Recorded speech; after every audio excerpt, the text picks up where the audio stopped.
Brainwashed and Unpersoned. The following is an excerpt from the book 1984 by George Orwell.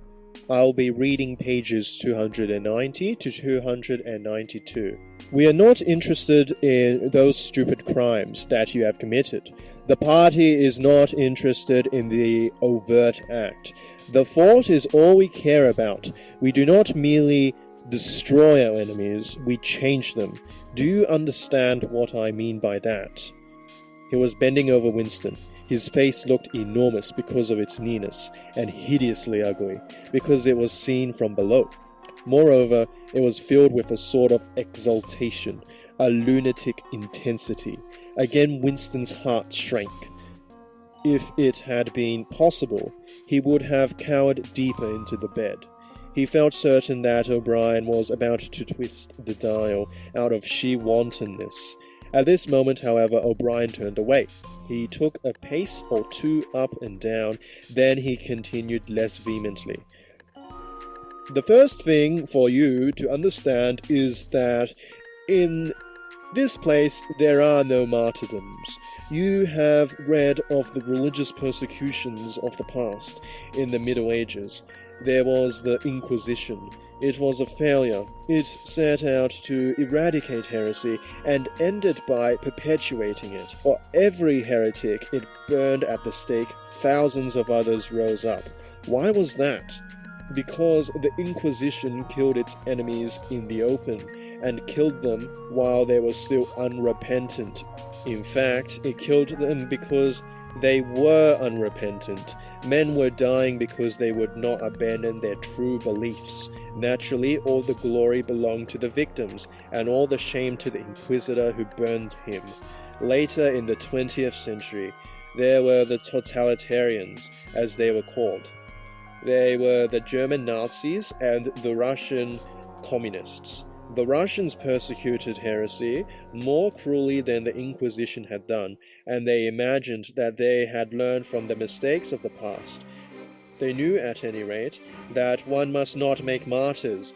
Before they exposed their victims to public trial, they deliberately set themselves to destroy their dignity.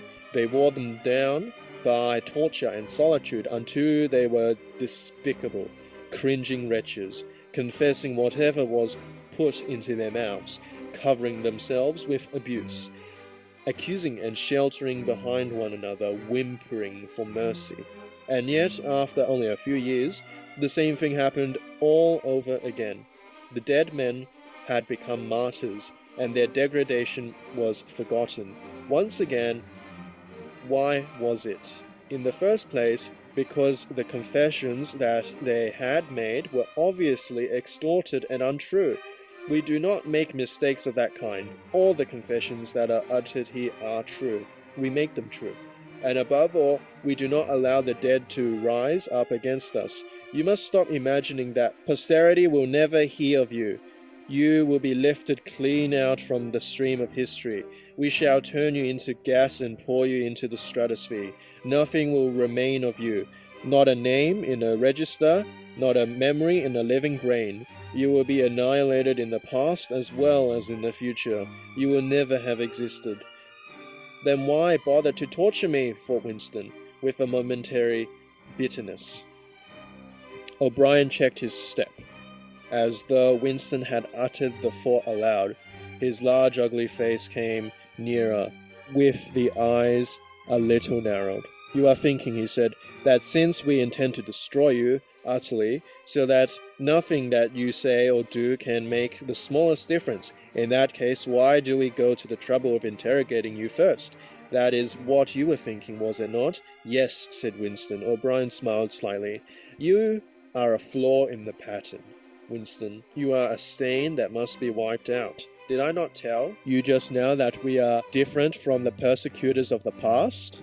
We are not content with negative obedience, nor even with the most abject submission. When finally you surrender to us, it must be of your own free will. We do not destroy the heretic because he resists us. So long as he resists us, we never destroy him. We convert him, we capture his inner mind, we reshape him. We burn all evil and all illusion out of him. We bring him over to our side, not in appearance but genuinely heart and soul.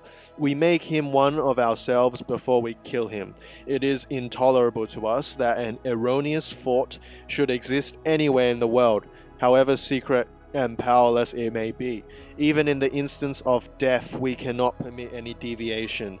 In the old days, the heretic walked to the stake, still a heretic, proclaiming his heresy, exulting in it. Even the victim of the Russian purges could carry rebellion locked up in his skull, as he walked down the passage waiting for the bullet.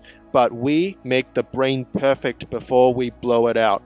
The commands of the old despotisms was, "Thou shalt not." The command of the totalitarians was, "Thou shalt." Our command is, "Thou art." No one whom we bring to this place ever stands out against us. Everyone is washed clean, even those 3 miserable traitors in whose innocence you once believed: Jones, Aronson, and Rutherford. In the end, we broke them down. I took part in their interrogations myself. I saw them gradually worn down, whimpering, groveling, weeping, and in the end it was not with pain or fear, only with penance.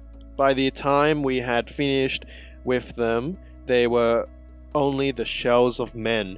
There was nothing left in them except sorrow for what they have done and love of Big Brother. It was touching to see how they loved him. They begged to be shot quickly, so that they could die while their minds were still clean. So I would say that this is quite interesting in that the purpose of brainwashing and unpersoning someone from history is the purpose of attaining even more power, a kind of devotion out of your subjects to the point of love for those who want to control you, basically. And thus, in a way, totalitarians, despots, ideologues, they all want to be seen as someone who has the power to change minds and hearts alike. Those are my thoughts. Thank you for listening. Bye-bye.